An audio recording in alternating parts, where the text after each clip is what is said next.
نحمده ونصلي على رسوله الكريم اما بعد بسم اللہ الرحمن الرحیم۔ الجوہری اکیڈمی کے زیر اہتمام الدورۃ الشعبانیہ کا آج الحمدللہ یہ پہلا کلاس ہے، اور پہلی کلاس میں اسالیب الادبیہ کتاب کا آج پہلا سبق ہے۔ سب سے پہلے آپ کو یہ میں بتاؤں کہ یہ جو اسباق ہیں اسالیب ادبیہ کتاب کی، اس میں ہم عربی کے مختلف قسم کے اسلوب اور طریقے پڑھیں گے۔ ایک ہوتا ہے عربی زبان، جیسے اس کو یہ کہتے ہیں، اس کو یہ کہتے ہیں، ھذا کتاب، ھذا جدار، ھذا صف، ھذہ مدرسۃ۔ اور ایک ہوتا ہے کہ عربی زبان کو خوبصورت جملوں اور تعبیرات کے ساتھ استعمال کرنا، جو کہ آپ کی شخصیت کو ایک خوبصورت بنانے والی ہوتی ہیں۔ تو اس لیے آج کے سبق میں گویا کہ اس کتاب کو جو ہمارا تعلق ہے وہ یہ ہے کہ ہم عربی جملوں کو کس طرح خوبصورت سے خوبصورت تعبیرات میں ہم اپنے سامعین کے لیے، اپنے ناظرین کے لیے، اپنے مخاطب کے لیے پیش کریں۔ تو اس کے ہم مختلف قسم کے اسلوب اور طریقے پڑھیں گے۔ تو اسی میں سے آج کا جو ہمارا سب سے پہلا اسلوب ہے وہ ہے اسالیب التعارف۔ کسی سے جب آپ اپنا تعارف کرواتے ہیں تو اس میں کس قسم کے اسلوب استعمال کرتے ہیں، کس قسم کے جملے اور تعبیرات استعمال کرتے ہیں۔ سب سے پہلا لفظ ہے ایسعنی ان اتعرف علی اسمک۔ ایسعنی اس کا معنی ہے ایمکننی، کیا میں کر سکتا ہوں، کیا میرے لیے ممکن ہے کہ ان اتعرف علی اسمک، کہ میں آپ کے نام کو جان سکوں۔ تعرف یتعرف تعرفا، جان پہچان حاصل کرنا۔ ایمکننی ان اتعرف علی حضرتک، دونوں کا معنی ایک ہے۔ یا حل لی ان اتعرف علی شخصیتک، کیا میرے لیے ممکن ہے کہ میں آپ کی شخصیت کو جان لوں۔ یا اگلا لفظ ہے جو اس سے بھی خوبصورت ہے، یطیب لی ان اعرفک نفسی فانا فلان۔ طاب یطیب، اچھا ہونا، اچھا لگے گا مجھے کہ ان اعرفک نفسی۔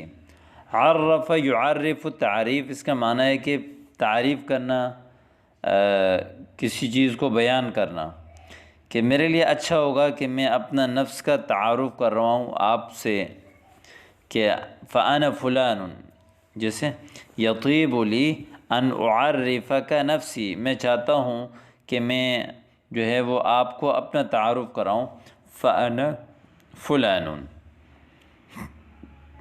اگلا لفظ ہے یسعدنی ان اعرف شخصیتک المرقومہ۔ اسعد یسعد، اسعاد سعادت بخشنا، مجھے یہ سعادت ملے گی کہ ان اعرف شخصیتک المرقومہ، کہ میں آپ کی عزت مند شخصیت کی جو ہے وہ کو میں پہچانوں۔ عرف یعرف، اس کا معنی ہے پہچاننا، یعنی میرے لیے سعادت ہوگی کہ آپ کی شخصیت کو جو ہے وہ میں پہچان لوں۔ یہاں پر ایک لفظ ہے مرقومہ۔ مرقومہ اس کا معنی ہے لکھی ہوئی۔ رقم یرقم، باب نصر ینصر سے اس کا معنی ہوتا ہے لکھنا، اور باب تفعیل رقم یرقم ترقیم، اس کا معنی ہوتا ہے نمبر ڈالنا۔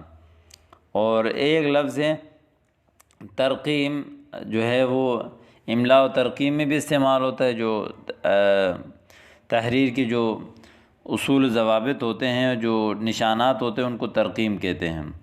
اسی طرح ایک لفظ جس سے آتا ہے الرقم القیاسی، کہتے ہیں ریکارڈ، یہ ریکارڈ قائم کرنا نا، اس کے لیے کہتے ہیں الرقم القیاسی۔ جیسے اقام فلان الرقم القیاسیہ، فلاں نے جو ہے وہ ریکارڈ قائم کیا۔ یا ضرب زید الرقم القیاسیہ، یا ضرب زید رقما قیاسیا، زید نے جو ہے وہ یعنی ایک ریکارڈ بنایا۔ یا اقام زید رقما قیاسیا، ٹھیک ہے، الرقم القیاسی ریکارڈ، جیسے کہتے ہیں نا کسر عمر الرقم القیاسیہ، عمر نے جو ہے وہ ریکارڈ توڑ دیا، یا حطم الرقم القیاسیہ کہ فلاں نے جو ہے وہ ریکارڈ توڑ دیا۔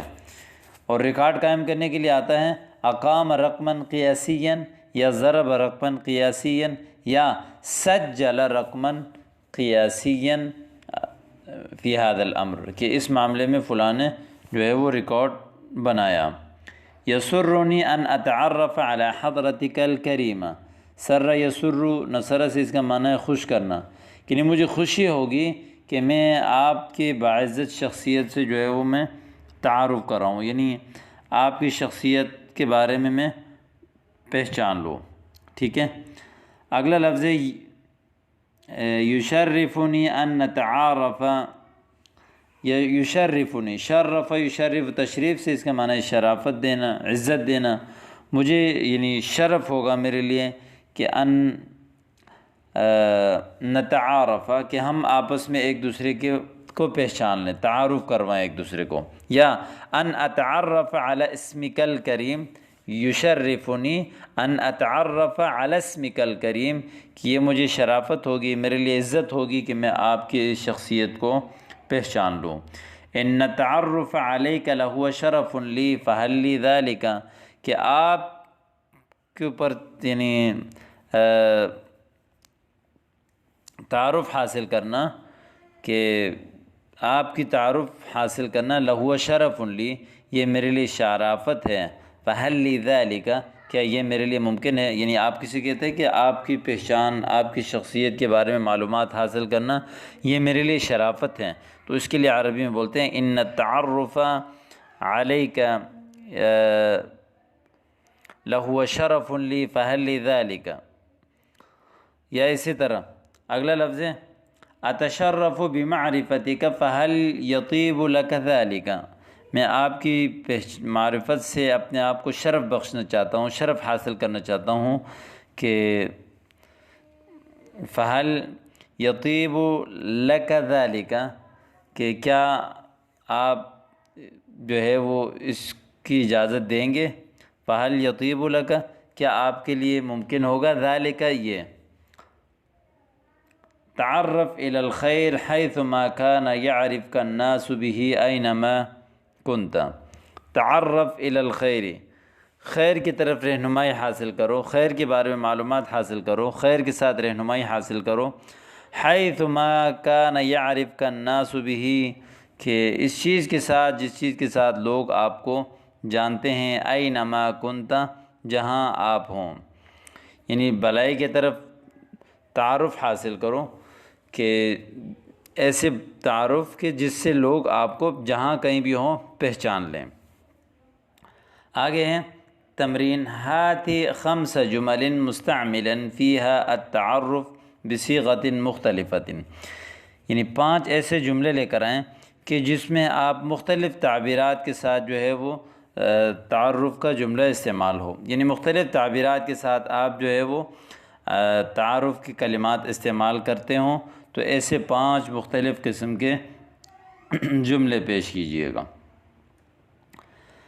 یہ تو تھا تعارف کا پہلا اسلوب۔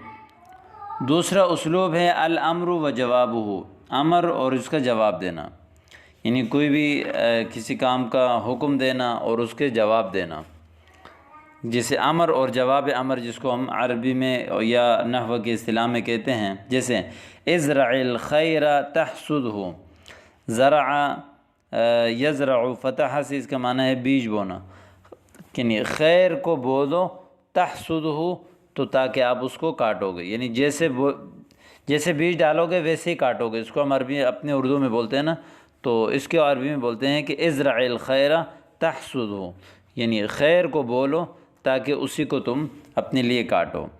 اخدم غیرک یخدمک غیرک، غیر کی خدمت کرو تاکہ دوسرے آپ کی خدمت کریں۔ اخدم غیرک یخدمک غیرک، یا اس لمبے جملے کو جو ہے وہ شارٹ لفظوں میں آپ لکھنا چاہتے ہیں تو اخدم تخدم، خدمت کرو تاکہ آپ کی خدمت کیا جائے، اخدم تخدم، خدمت کرو تاکہ آپ کی خدمت کیا جائے۔ آگے اگلا لفظ ہے احترم الناس یحترمک الناس، احترم الناس لوگوں کا احترام کرو تاکہ لوگ آپ کا احترام کریں۔ اس کو دوسرے الفاظ میں آپ کہیں گے احترم تحترم، احترم تحترم۔ اگلا لفظ ہے کہ اعرف قدر نفسک یعرف قدرہا غیرک، اپنے نفس کی خود پہچان حاصل کرو، یعنی اپنے نفس کو پہچانو تاکہ دوسرے آپ کی قدر کو پہچانیں، یعنی اپنے نفس کی قدر کو پہچانو۔ اعرف عرف یعرف پہچاننا، قدر نفسک اپنے نفس کی یعنی قدر کو، یعرف قدرہا غیرک تاکہ اس کے قدر کو دوسرے پہچانیں، یا اس کو دوسرے الفاظ میں کہتے ہیں کہ قدر تقدر، قدر اپنے احترام کر، تقدر تاکہ آپ کا احترام کیا جائے۔ جب انسان اپنا احترام خود نہیں کرتا، عندما كان الانسان يحترم نفسه يقدر نفسه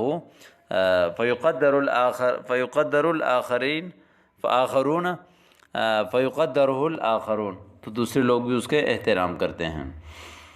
وجہ جہودک نحو مقاصدک تصل، وجہ وجہ یوجہ التوجیہ، رخ کرنا ہے، یا اسی طرح اتجاہ جس کی جمع آتی ہے اتجاہات، اور جہت اس کی جمع آتی ہے جہاد، ٹھیک ہے، اور ایک ہوتا واجہ یواجہ مواجہہ، یعنی آمنا سامنا کرنا۔ وجہ جہود کا، جہود جو ہے وہ جہد سے ہے، جہد کا معنی ہے کوشش، اپنی کوششوں کو متوجہ کریں، نحو مقاصد کا اپنے مقاصد کی طرف، تصل تاکہ آپ اپنے مقصد تک پہنچ جائیں۔ تلطف فی الکلام تسمع اللطف من الکلام، تلطف یتلطف تلطف نرمی کرنے، یعنی کلام میں نرمی کریں تاکہ آپ کلام سے نرمی سنیں۔ تسمع اللطف من الکلام، یعنی کسی دوسرے کے کلام سے آپ نرمی سنیں۔ اس کو دوسرے الفاظ میں آپ کہہ سکتے ہیں تلطف یتلطف معک، نرمی کریں تاکہ آپ کے ساتھ بھی نرمی کیا جائے۔ تلطف یتلطف معک، نم قدراتک فی النطق بالعربیۃ تجد فصاحۃ ومتعۃ فی التکلم۔ نمی قدراتک،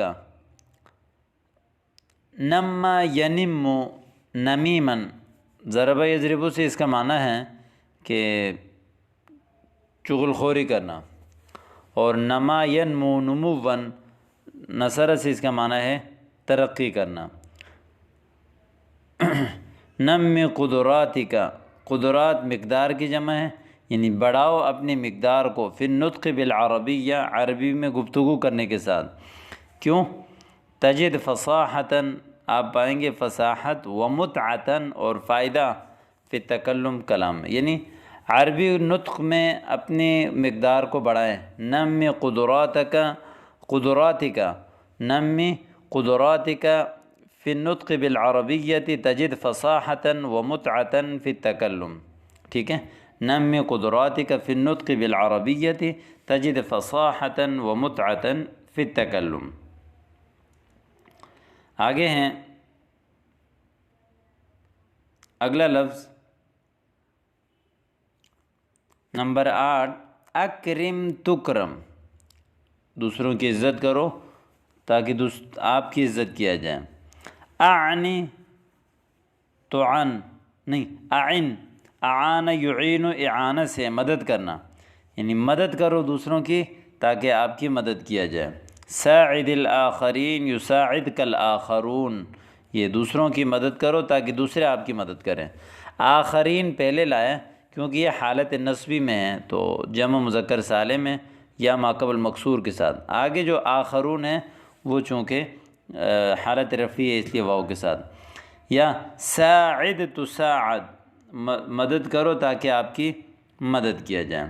کون خمس جمل من تعبیرک علی الاقل متنوعا فی استعمال الاسلوب اعلاہ، یعنی اوپر والے جو اسلوب جو استعمال کیا ہے اس کے مختلف قسم کے مختلف تعبیرات میں 5 جملے آپ نے بنانے ہیں، جس میں بالکل ان جو 8 جو آپ نے تعبیرات پڑھے، 8 جو اسلوب یعنی جملے پڑھے اس امر اور جواب امر کے اسلوب کا، اس کو جو ہے اس سے تقریباً 5 مزید جملے بنائیں، جیسے اذکر تذکر، اسمع تسمع، اس طرح کی جو ہے نا آپ جملے بنائیں۔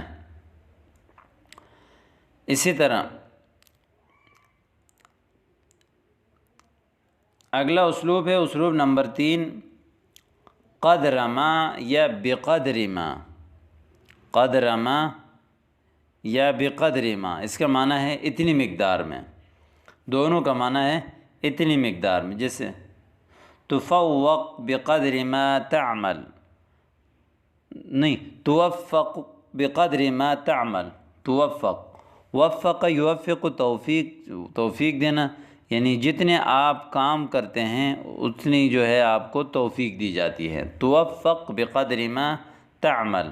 یا دوسرا لفظ ہے تتفوق بقدر ما تجتہد، جتنی محنت کرتے ہیں اتنے آپ اوپر جاتے ہیں، تتفوق، تفوق یتفوق تفوقاً، اوپر جانا۔ ما اعطى بقدر ما اخذ، جتنا لیا اتنا اس نے نہیں دیا، ما اعطى نہیں دیا، بقدر ما اخذ جتنا اس نے لیا۔ ما نفعنی بقدر ما اضرنی، مجھے نفع نہیں دیا اتنا جتنا اس نے مجھے نقصان دیا، اضر یضر اضرار ضرر دینا، ما نفعنی بقدر ما اضرنی۔ لا تعطیہ الا بقدر ما یعطیک، اس کو مت دو مگر اتنا ہی جتنا وہ آپ کو دیتا ہے، لا تعطیہ الا بقدر ما یعطیک، لا تعطیہ الا بقدر ما یعطیک۔ آگے ہیں فلان ما احسن بقدر ما اساء، فلاں نے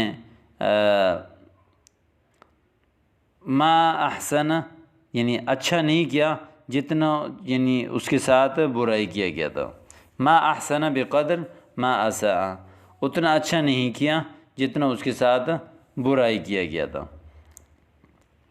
7واں جملہ ہے لن تنال العلا الا بقدر ما تجتہد، علا ترقی کو کہتے ہیں، آپ ترقی نہیں پا سکتے مگر اتنی مقدار میں جتنی آپ محنت کرتے ہیں، بقدر ما یعنی اتنی مقدار میں، قدر ما یا بقدر ما دونوں کا معنی ہے مقدار۔ ما تعلمت منہ بقدر ما تعلم منی، میں نے اس سے نہیں سیکھا کہ جتنا اس نے مجھ سے سیکھا، ما تعلمت منہ بقدر ما تعلم منی۔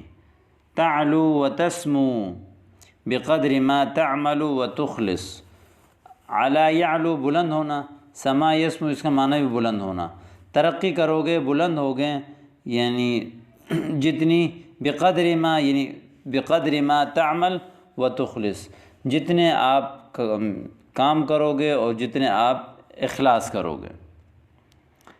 لا تثقی بها الا بقدر ما تحترسین منها، لا تثقی بها اس پر بھروسہ مت کیجیے مگر اتنا کہ جتنا آپ اس سے بچتی ہیں۔ احترس یحترس، احتراس اس کا معنی ہے بچنا، تحرس یتحرس تحرسا، اس کا یعنی تحرس منہ کسی سے بچنے کو کہتے ہیں، ٹھیک ہے۔ اسی جیسے حراسہ کہا جاتا ہے پھیرے وغیرہ کو، حفاظت کو، اور حرس یحرس باب نصر ینصر سے اس کا معنی ہوتا ہے حفاظت کرنا، بچانا، یعنی اس پر اتنا ہی بھروسہ کریں کہ جتنا آپ اس سے بچتی ہیں، یعنی بچتی بھی رہیں، زیادہ بھروسہ مت کریں۔ ما عدت اثق بفلانة بقدر ما اخاف منها، ما عدت اثق بفلانہ، میں فلاں پر بھروسہ نہیں کرتا، بقدر ما اخاف منها کہ جتنا میں اس سے ڈرتا ہوں، یعنی جتنا میں اس سے ڈرتا ہوں نا کہ اتنا میں اس پر بھروسہ نہیں کرتا، یعنی ڈرتا زیادہ ہوں، بھروسہ بھی جو ہے وہ کم کرتا ہوں۔ اگلا لفظ ہے ما تخدمنی الا بقدر ما ترى من مصلحتها، تخدمنی وہ میری خدمت نہیں کرتی مگر اتنی مقدار میں کہ جتنی وہ اپنی مصلحت دیکھتی ہے، بقدر ما ترى من مصلحتها، مصلحت اپنے فائدہ دیکھتی ہے۔ ما عدت احب فلانا بقدر ما احترس منه، میں فلاں سے اتنا محبت نہیں کرتا کہ جتنا میں اس سے بچتا ہوں۔ هذا الصبی لیس بمشاغب بقدر ما هو مطیع، مشاغب شور شرابہ کرنے والے کو کہتے ہیں، مشاغب یعنی شرارتی، شرارت کرنے والا۔ اور اسی طرح جیسے کہا جاتا ہے کہ قام بالمشاغبۃ، اس نے جو ہے وہ شور کر دیا، یا جیسے کہتے ہیں کہ شغب یشغب، شغب القوم فی المسجد، قوم نے مسجد میں ہنگامہ برپا کر دیا، ٹھیک ہے۔ شر، فتنہ، مشاغبہ، زجہ، یہ سب شرارت کے معنی میں آتے ہیں۔ هذا الصبی لیس بمشاغب، یہ بچہ اتنا تنگ کرنے والا نہیں ہے کہ جتنا وہ اطاعت کرنے والا ہے، یعنی اطاعت زیادہ کرتا ہے۔ بقدر ما تتابع کلامک یزداد ادبک وفصاحتک، جتنا آپ اپنے کلام میں بار بار کلام کریں گے اسی طرح آپ کا ادب اور آپ کی فصاحت زیادہ ہوگی۔ بقدر ما تتابع کلامک یزداد ادبک وفصاحتک۔ ما عادت المروحة تریح بهوائها بقدر ما تزعج بصوتها، ما عادت المروحة تریح، نہیں ہے پنکھا راحت پہنچانے والی بہوائها، اپنی ہوا سے، بقدر ما تزعج بصوتها، کہ جتنی وہ اپنی آواز سے جو ہے وہ تنگ کرتی ہیں۔ یعنی اس کا مطلب یہ ہے کہ اس کی جو چلنے کی آواز ہے جو کہ ہمیں تنگ کر رہی ہے وہ زیادہ ہیں، اور راحت جو ہے وہ ہمیں کم پہنچا رہی ہے۔ اسی طرح اگلا لفظ ہے ما بقی من قدر المحبت والاحترام كذلك الذي كان، بقی یبقى باقی رہنا، یعنی محبت اور احترام کا وہ مقدار باقی نہیں رہا، كذلك الذي كان، جس طرح کہ پہلے تھا۔ اگلا لفظ ہے ما عدت افکر بالجوع بقدر ما افکر کیف انام، قریب نہیں ہے کہ میں سوچ لوں بھوک کے بارے میں کہ جتنی میں سوچ رہا ہوں کہ میں کیسے سوؤں، یعنی میں نہیں سوچتا بھوک کے بارے میں جتنی کہ میں سوچ رہا ہوں کہ میں کیسے سوؤں گا۔ جیسے کسی انجان جگہ پہ جا کر آپ بولتے ہیں لا آمل منک ان تکون علامۃ بقدر ما اریدک ان تکون عالما عاملا، عمل یعمل، امید کرنا، میں امید نہیں کرتا آپ سے کہ آپ جو ہے وہ علامہ بن جائیں، کہ بقدر ما اریدک ان تکون عالما عاملا، کتنی مقدار میں کہ جتنے میں آپ سے چاہتا ہوں کہ آپ عالم بن جائیں اور عامل بن جائیں۔ بقدر ما اور قدر ما، یہ بھی ایک اہم تعبیرات ہیں اور انتہائی خوبصورت ہیں۔ ان تمام تعبیرات کو، جو 3 تعبیر آپ نے پڑھے ہیں، ان کو آپ اچھی طرح یاد کریں۔ ہر تعبیر کی ذیل میں تقریباً 10 اور اس کے آخری والے کے 19 جملے آپ نے پڑھیں، ان سب کو اچھی طرح یاد کریں اور ان کو جو ہے زیادہ سے زیادہ استعمال کریں۔ ایک ایک لفظ کو، ایک ایک تعبیر کو آپ نے جو ہے وہ 10 بار پڑھنا ہے۔ سب سے پہلے کتاب میں دیکھ کے کوشش کریں کہ اس سبق کو آپ 10 بار پڑھیں اور ان تعبیرات کو آپ زبانی یاد کریں، اور انہی تعبیرات کے ساتھ جو ہے وہ آپ گروپ میں مشق کریں۔ گروپ میں جو ہے وہ آپ بالکل ادھر ادھر کی باتیں نہ کریں، ساتھی جو ہے حال احوال پوچھ کے ادھر ادھر چلے جاتے نہیں۔ سب سے مین کام ہے کہ آپ نے جو سبق پڑھا ہے اسی کے حوالے سے آپ کی گفتگو ہونی چاہیے۔ آج آپ نے قدر ما بقدر ما کے بارے میں پڑھا، الامر والجواب کے بارے میں پڑھا، تعارف کے بارے میں پڑھا، تو آج آپ کی ساری گفتگو اس کے ارد گرد ہونی چاہیے۔ کل جو سبق پڑھیں گے ساری گفتگو اس کے ارد گرد، اور پھر پچھلے سبق کے۔ آپ نے بالکل موضوع سے خروج نہیں کرنا ہے، تاکہ جو روزانہ کا سبق اور روزانہ کے جملے اور حوارات ہم پڑھیں وہ اچھی طرح سے ذہن نشین ہو جائیں۔ اللہ پاک ہم سب کو اس پر عمل کی توفیق نصیب فرمائے۔ والسلام علیکم ورحمۃ اللہ۔